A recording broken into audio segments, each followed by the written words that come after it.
And although you kind of know that this might happen, you don't really think about it very much. Not least of all because the monarchy is about continuity. No one knew the tension between Camilla and Anne had boiled over until palace staff revealed Camilla's heartless move against Princess Anne.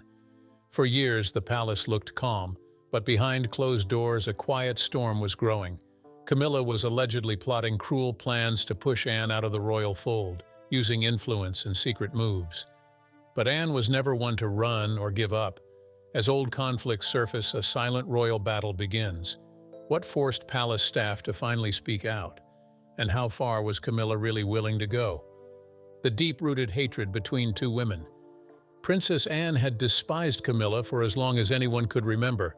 The hatred went back decades to when Charles first became seriously involved with Camilla while he was married to Diana. Anne had loved Diana like a sister and had watched with growing anger as Charles's affair destroyed Diana's happiness and health. Anne blamed Camilla entirely for the breakdown of that marriage. She saw Camilla as a manipulative woman who had pursued a married man with cold calculation. Anne believed that Camilla had never cared about the damage her actions caused to Diana or to the monarchy's reputation. She was convinced that Camilla was a social climber who wanted the status and privileges of royal life without caring about the responsibilities or the pain she inflicted on others. What made the situation even more complicated was the connection between Camilla and Anne through Andrew Parker Bowles. Andrew had been a handsome cavalry officer who moved in royal circles and who had dated Princess Anne before he married Camilla. The relationship between Anne and Andrew had been serious enough that some people thought they might marry. But Anne's royal status and Andrew's Catholic faith created complications that prevented them from taking that step. When Andrew married Camilla instead, there were whispers that Anne had been hurt by his choice. Years later, when Camilla left Andrew to pursue Charles, some palace insiders suggested that part of Camilla's motivation was jealousy over Andrew's past with Anne and a desire to prove she could capture someone more important than Anne's former boyfriend. Anne saw Camilla as someone who was never suited for royal life. She thought Camilla lacked the discipline and the sense of duty that being a royal required. Anne herself had devoted her entire life to royal service. She worked harder than almost anyone in the family. She never complained about the restrictions and the sacrifices that her position demanded. She represented what Anne believed the monarchy should be. Camilla represented everything Anne thought was wrong with how the family had changed. Camilla had been allowed to join the family despite her scandalous past. She had been given titles and privileges that Anne thought she had not earned. Worst of all, Camilla seemed to care more about her public image than about actual service. The controversy surrounding Camilla's relationship with Charles and her role in Diana's unhappiness had damaged the monarchy's reputation for years.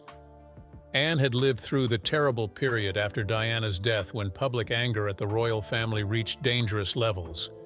She had watched as Charles struggled to rehabilitate his image and gain acceptance for his relationship with Camilla. Anne had been forced to stand by and watch this happen even though she thought Charles was making a terrible mistake. She had told her brother privately that he should never marry Camilla.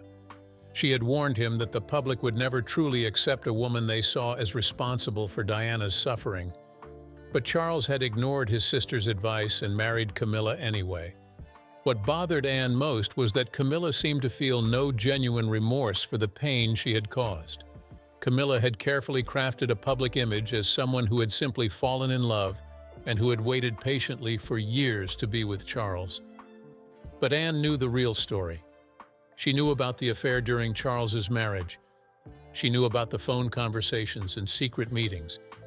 She knew that Camilla had made choices that hurt Diana deeply, and she believed that Camilla had pursued Charles at least partly because of his position and what he could give her. This was not a great love story in Anne's eyes. It was a story about ambition and selfishness and taking advantage of a weak man who could not resist flattery and attention. Anne had made her feelings clear to Charles many times over the years. She had never pretended to approve of his relationship with Camilla. She had been coldly polite at their wedding, but everyone knew she was there only because duty required her presence.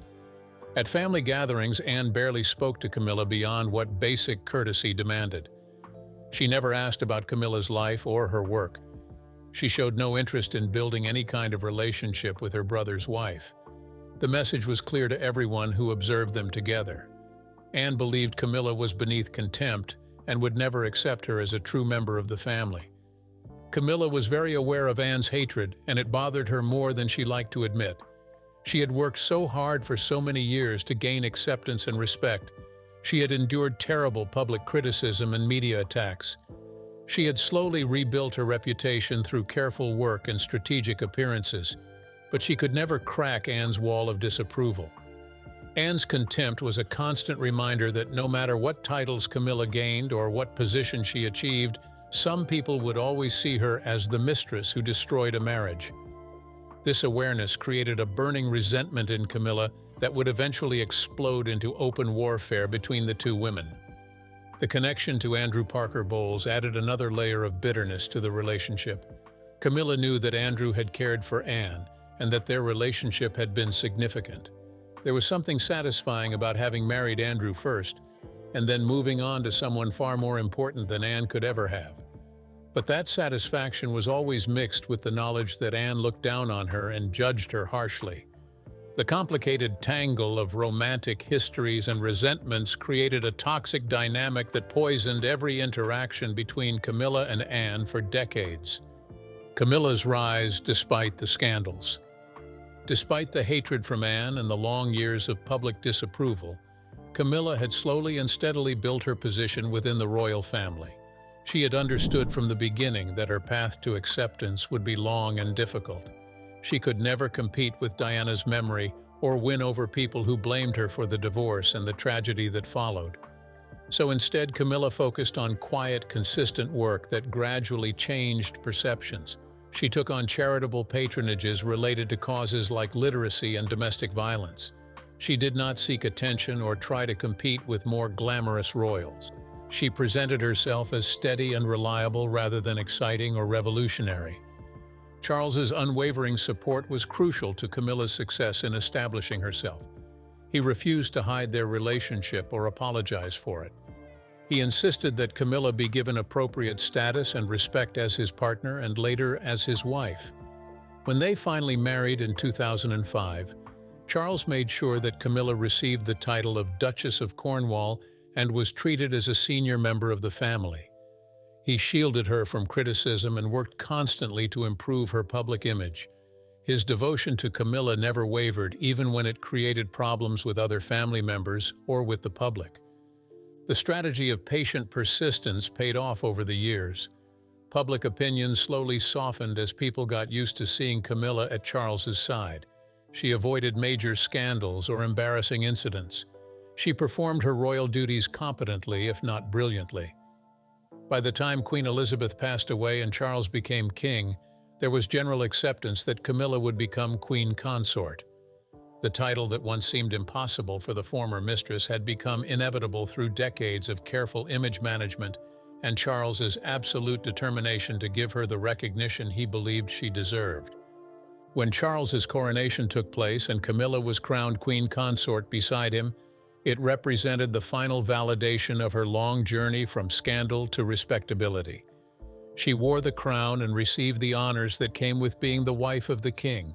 All the years of criticism and rejection seemed to be erased by this moment of triumph.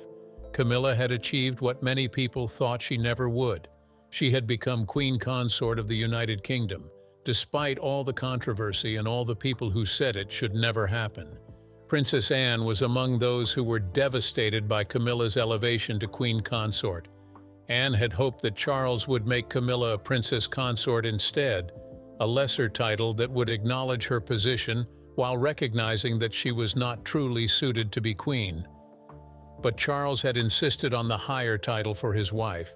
Anne had to watch as the woman she despised was given one of the most important titles in the kingdom.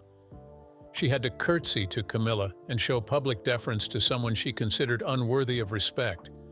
The whole situation was deeply painful and humiliating for Anne. Camilla seemed to take special pleasure in her new status when interacting with Anne. She would emphasize her position as queen consort in conversations and meetings. She would make sure Anne understood that the hierarchy had changed and that Camilla now outranked her. When protocol required Anne to show deference to Camilla, the queen consort would accept it with obvious satisfaction. She seemed to enjoy having power over someone who had looked down on her for so many years. The tables had turned, and Camilla was determined to make sure Anne felt every bit of that reversal. The tension between the two women became more obvious as Camilla grew more confident in her role. She no longer felt the need to be careful or diplomatic with Anne. She would contradict Anne in meetings and dismiss her opinions openly. She would make decisions about royal family matters without consulting Anne, even when Anne's input would traditionally have been sought. She would schedule events and appearances in ways that deliberately excluded Anne or minimized her importance. The message was clear that Camilla was now in charge, and Anne needed to accept that reality. Anne responded to Camilla's behavior with barely controlled fury. She would argue with Camilla in meetings and refuse to back down even when the queen consort pulled rank. She would point out flaws in Camilla's ideas and suggest that experience and knowledge mattered more than titles. She would remind people subtly that she had been serving the monarchy faithfully for decades, while Camilla was still relatively new to royal duties. The exchanges between them became increasingly hostile as neither woman was willing to give ground to the other. Palace staff who witnessed these interactions were deeply uncomfortable. They had never seen senior royals treat each other with such open contempt. The arguments between Anne and Camilla violated all the normal rules about maintaining dignity and showing respect regardless of personal feelings. Staff members did not know how to handle situations where the Princess Royal and the Queen Consort were essentially at war with each other. They worried that the conflict would eventually explode into something that could not be hidden from the public. They were right to be concerned because that explosion was coming soon. The public confrontation that changed everything. The confrontation that would change everything happened during what was supposed to be a routine meeting about scheduling royal duties and coordinating appearances for the upcoming season. The meeting took place in a conference room at Buckingham Palace with about a dozen people present, including senior staff members who managed the schedules for various royals. Both Anne and Camilla attended because the discussion involved their respective programs of engagements and how to avoid conflicts or duplication of efforts. From the beginning, the atmosphere was tense because everyone knew that Anne and Camilla had been clashing more frequently and more openly in recent weeks. The first disagreement came when Camilla suggested that Anne should reduce her schedule because she was taking on too many engagements and might be spreading herself too thin at her age. Anne responded icily that she was perfectly capable of managing her own schedule and that her work ethic should not be criticized by someone who completed far fewer engagements despite holding a higher title. Camilla's face flushed red at this response. She said that as queen consort, she had a right to express concerns about how family members represented the monarchy. Anne replied that representing the monarchy was about actual work rather than just holding a title. The argument escalated quickly from there. Camilla insisted that Anne needed to show proper respect for her position and defer to her judgment about royal matters. Anne laughed bitterly and said that respect had to be earned and could not be demanded based solely on who someone happened to marry. Camilla stood up from her chair and said that Anne's attitude was inappropriate and disrespectful. Anne stood up as well, and the two women faced each other across the conference table while the staff members present looked on in shock, unsure whether they should intervene or simply witness what was happening. Anne's voice was cold and cutting as she finally said what she had been holding back for years. She told Camilla that she was nothing more than a mistress who had destroyed a marriage and caused immense pain to a beloved princess. She said that Camilla might have a crown and a title, but that the British people would never truly accept her, no matter how much time passed or how many charitable causes she supported. Anne reminded Camilla that Diana's memory would always overshadow her and that history would not be kind to the woman who had helped ruin Diana's life. But Anne was not finished. She turned her attention to Camilla's children and said that they too would never be fully accepted or welcomed into the royal family. She pointed out that they were products of Camilla's first marriage and had no royal blood. She suggested that any attempt to elevate them or give them prominent roles would be rejected by both the family and the public. She said that Camilla could pretend all she wanted, but her children would always be seen as outsiders with no legitimate claim to royal status or recognition. Camilla's face went white and then red as Anne delivered these harsh words. Her hands were shaking with rage and humiliation. She tried to respond but seemed too angry to form coherent sentences at first. Finally, she said that Anne was a bitter old woman who could not accept that times had changed and that Camilla was now her superior in every way that mattered. She said that Anne's jealousy and resentment were obvious to everyone. She suggested that Anne was angry because she had never achieved the kind of love and happiness that Camilla had found with Charles. Anne laughed at this and said that she would never want the kind of relationship that Camilla had built on betrayal and selfish ambition. She said that real love did not destroy other people or cause the kind of pain that Camilla had inflicted on Diana and her children. She told Camilla that she was pathetic and that her desperation for acceptance and validation was embarrassing to watch. She said that Camilla could play queen all she wanted, but she would never be anything more than Charles's second choice, who had spent years waiting in the shadows for Diana to end so she could take her place. The staff members in the room were frozen in horror as they listened to this brutal exchange. No one knew what to do or how to stop it. Finally, one of the senior advisors stood up and suggested that perhaps the meeting should be postponed and continued at another time when everyone was calmer. But both Anne and Camilla ignored him. They continued to stare at each other with pure hatred visible on their faces. Finally, Anne turned and walked out of the room without another word. Camilla stood there trembling with rage and humiliation as the staff members tried to pretend they had not just witnessed one of the most shocking confrontations in modern royal history. Camilla's revenge plan takes shape. After the humiliating confrontation in front of palace staff, Camilla retreated to her private quarters and spent hours replaying the scene in her mind. Anne's words had cut deeply because they touched on Camilla's worst fears and insecurities. Despite all her efforts and all her years of service, she would always be seen by some people as the homewrecker who did not deserve her position. Anne's cruelty in front of witnesses made everything worse. Camilla knew that the staff would gossip about what they had seen. The story would spread through the palace and beyond. She would be humiliated again after working so hard to gain respect. But as the initial shock and hurt faded, Camilla's feelings shifted to cold rage and a determination to destroy Anne in retaliation for the public humiliation she had suffered. If Anne wanted war, then Camilla would give her war. And Camilla now had something she had never possessed before during their long years of mutual hatred. She had power. She was queen consort. She had Charles's complete support and devotion. She could use her position to make Anne's life miserable and to take away everything that mattered to the Princess Royal. Camilla began by calling secret meetings with her most trusted staff members. These were people who had worked for her for years and who were completely loyal to her rather than to the institution or to other royals.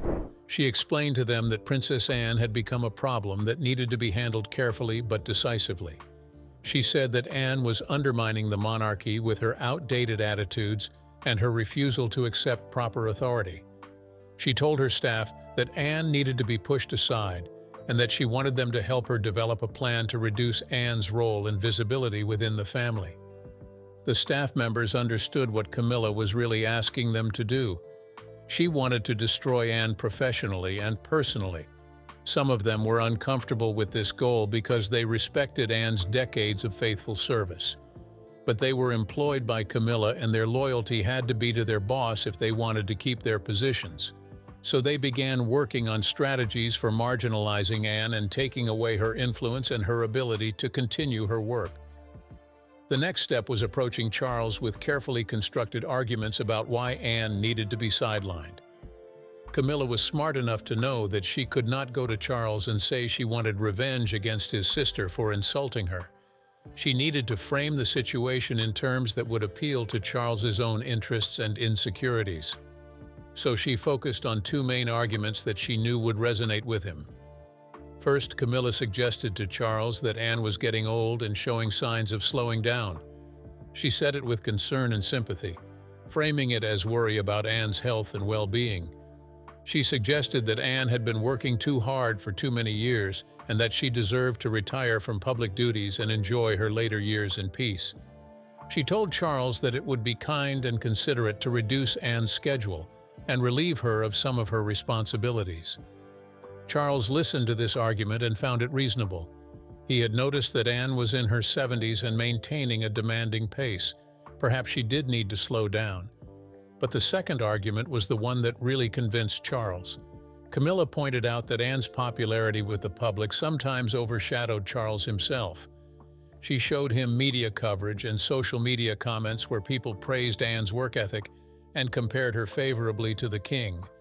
She suggested that Anne's prominent role and high visibility were making it harder for Charles to establish his own authority and identity as monarch. She said that people needed to see Charles as the leader and the most important member of the family, but that Anne's constant presence and her reputation for hard work were drawing attention away from him. This argument struck a nerve with Charles because he had always been somewhat jealous of Anne's popularity and her easy rapport with the public. Throughout his life, Charles had struggled to connect with ordinary people in the way that Anne seemed to do naturally. He had been compared unfavorably to Diana and later to William and Kate. Now, Camilla was suggesting that even his own sister was overshadowing him. The idea bothered Charles more than he wanted to admit. Maybe Camilla was right. Maybe he needed to reduce Anne's visibility in order to strengthen his own position as king. Camilla could see that her arguments were working on Charles. She pressed her advantage by suggesting specific steps that could be taken to reduce Anne's role. She proposed canceling some of Anne's scheduled engagements and reassigning them to other royals, particularly to Camilla herself. She suggested that Anne should no longer be consulted on major decisions about the family's direction and priorities. She recommended reducing the staff and resources available to Anne's household. She painted all of these suggestions as being in everyone's best interest, including Anne's. Charles agreed to support Camilla's plans for reducing Anne's role. He told himself that he was doing it for good reasons and that it would benefit both Anne and the monarchy. He did not let himself acknowledge that he was allowing his wife to take revenge on his sister, or that he was motivated partly by his own jealousy and insecurity. He simply gave Camilla permission to proceed with the changes she had proposed. This was all Camilla needed. With Charles's support, she could now begin systematically destroying Anne's position within the royal family. The systematic destruction of Anne's position. Camilla wasted no time in putting her plan into action once she had Charles's agreement. The campaign against Anne began with small changes that seemed insignificant individually, but that added up to a major reduction in Anne's ability to do her work. The first step was canceling Anne's scheduled appearances and engagements. Staff members in Anne's office began receiving messages from the Central Royal Scheduling Office informing them that certain events Anne was supposed to attend had been canceled or reassigned. No clear explanations were given for these changes. The messages simply stated that adjustments were being made to royal schedules. Anne quickly realized what was happening when she saw the pattern of cancellations. These were not random changes or legitimate scheduling conflicts. They were deliberate removals of her from important events and appearances. Some of the canceled engagements were ones she had been looking forward to for months. Others involved organizations she had worked with for years and that specifically wanted her involvement. But none of that mattered. The orders were coming from the top, and there was nothing Anne's staff could do to reverse them. Many of Anne's scheduled appearances were being reassigned directly to Camilla. This was the most insulting aspect of the cancellations. Anne would be told she could not attend an event, and then she would learn that Camilla would be going in her place. The organizations and charities involved were put in awkward positions. They wanted Anne, but they could not refuse the Queen Consort, so they had to accept the substitution and pretend everything was fine. Anne knew that Camilla was deliberately taking over her engagements as a way of demonstrating her power and pushing Anne aside. The second part of Camilla's strategy involved royal meetings and decision-making processes. Anne had always been included in important discussions about the family's work and priorities. Her decades of experience and her deep knowledge of royal operations made her input valuable. But now Anne found herself being excluded from meetings or having her participation limited. When she did attend meetings, Camilla would cut her off when she tried to speak. The queen consort would talk over Anne or dismiss her suggestions without real consideration. She would make it clear through tone and body language that Anne's opinions were not valued or wanted. Other royals present at these meetings were uncomfortable with how Camilla treated Anne. They could see what was happening and recognized it as unfair and disrespectful. But no one wanted to challenge Camilla directly because she was the queen consort and had Charles's support. So they stayed silent and watched as Anne was gradually pushed to the margins of discussions. Some of them, particularly William, tried to show support for Anne by agreeing with her points or asking for her input. But Camilla countered this by simply overruling anything Anne suggested. Anne's patronages and charities began receiving indirect pressure to accept Camilla's involvement or replace Anne entirely. Representatives from Camilla's office would contact these organizations and suggest that having the queen consort as patron would be more beneficial than having the princess royal. The implications were clear. If they wanted continued royal support and access to resources, they should make the switch. Some organizations resisted this pressure out of loyalty to Anne, but others felt they had no choice but to accommodate Camilla's wishes if they wanted to maintain their royal connections. Palace staff members received new instructions about priorities and resource allocation. When scheduling conflicts arose between Anne's needs and Camilla's requests, they were told to prioritize the queen consort. If resources were limited, they should go to Camilla first. Anne's household staff found it increasingly difficult to get cooperation from central palace offices.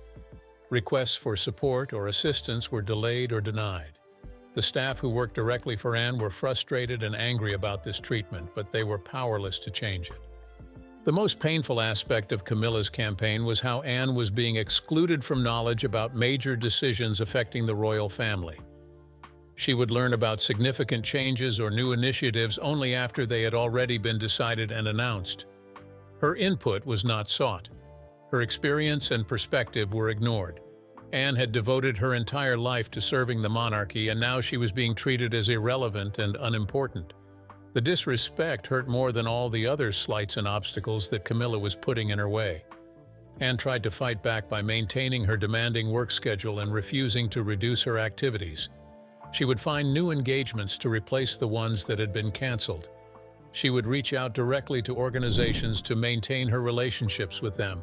She would continue to attend family meetings and speak her mind even when Camilla tried to silence her.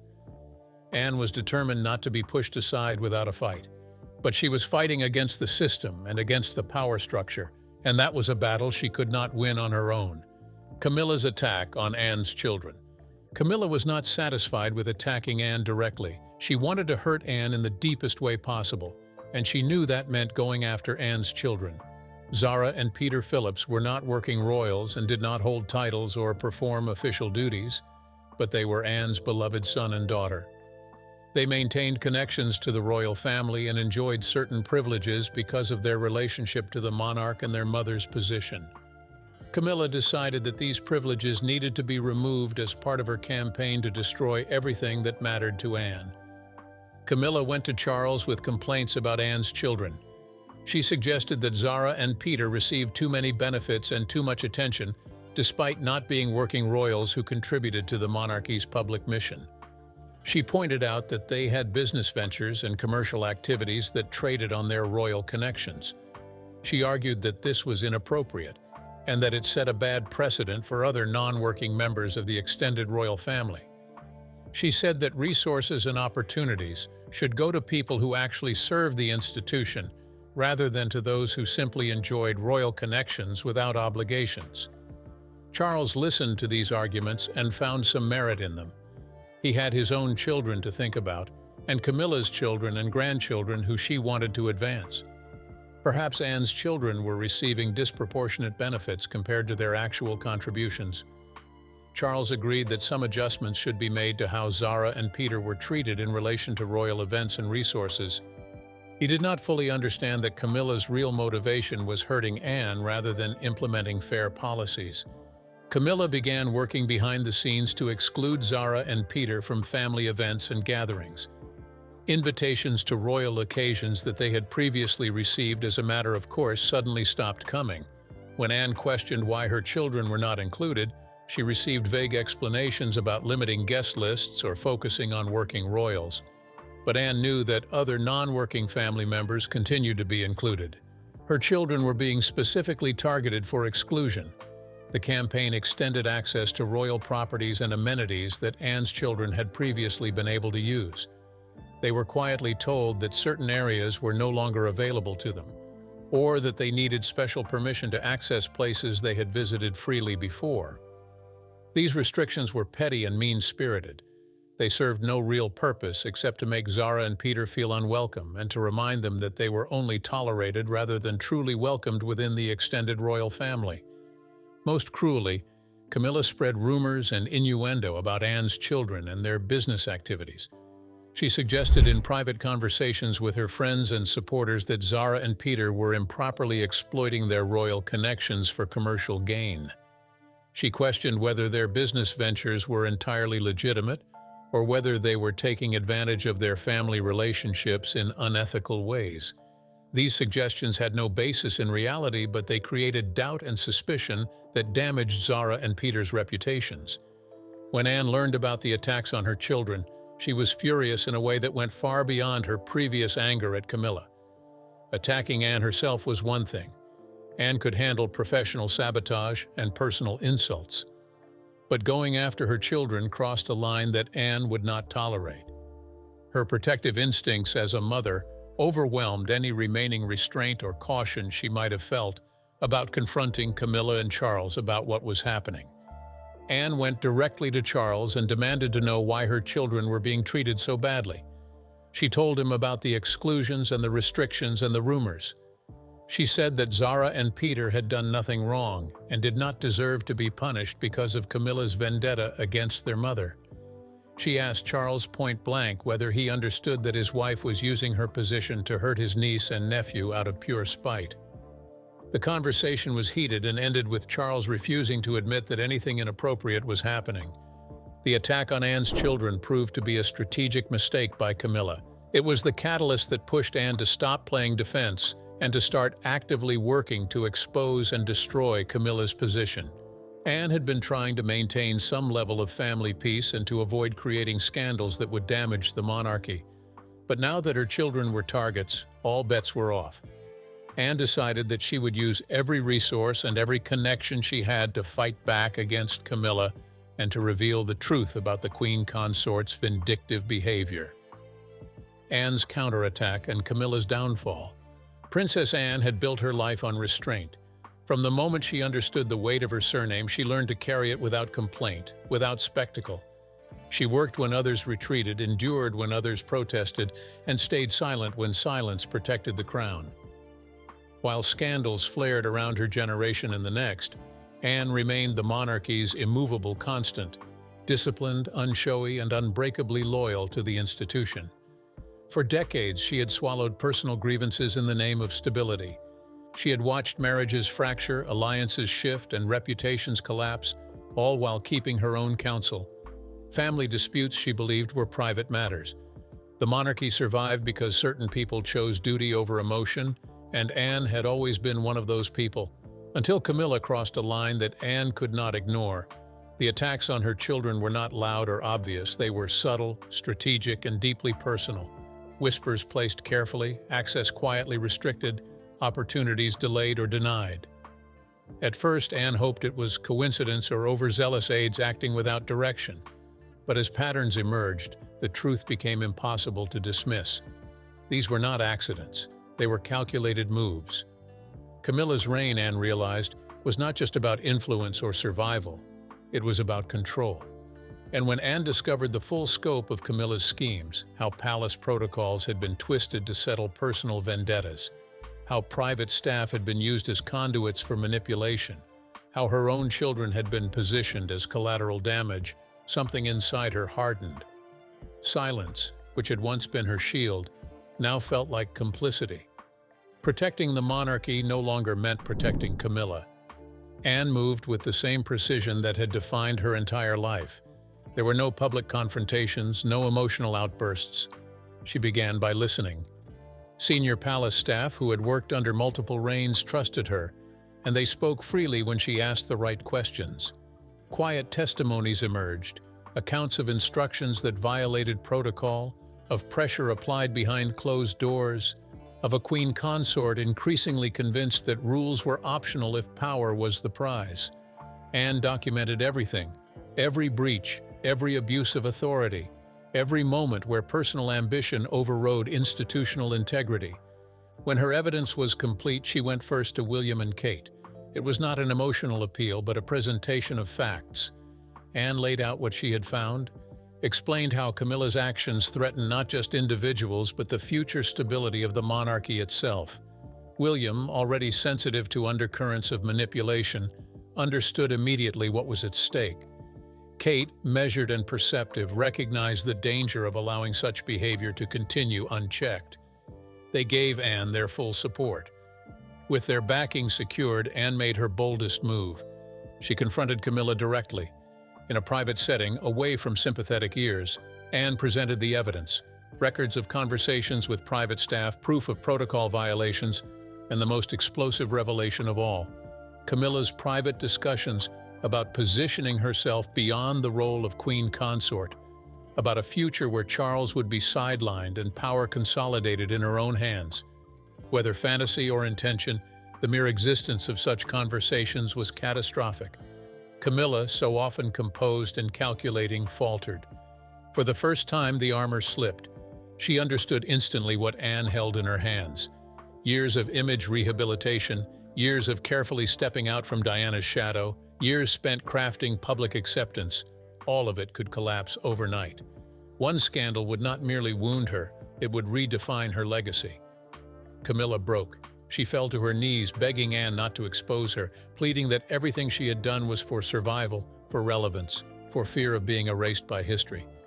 She spoke of enemies, of paranoia, of a palace that had never truly accepted her. But Anne was unmoved. Sympathy did not erase wrongdoing, and fear did not justify cruelty. Anne left Camilla shaken and exposed. The matter could not remain contained for long. Charles, confronted with fragments of the truth and forced to acknowledge the growing fracture within his own household, had no choice but to intervene. His response was measured but decisive. Camilla's influence was curtailed. Her access was restricted. Her authority quietly reduced under the guise of restructuring and tradition. Publicly, nothing dramatic changed. Privately, everything had. The damage to family relationships was irreparable. Trust, once broken at that level, could not be restored by apologies or protocol. Camilla found herself isolated, surrounded by formality, but stripped of real power. The same palace that once amplified her voice now muffled it. Her attempt to undermine Anne had backfired spectacularly. Princess Anne, true to form, never sought credit. She did not speak to the press, did not leak details, did not gloat. Her victory was not about triumph but containment. She had neutralized a threat to her family and to the institution she had spent her life protecting.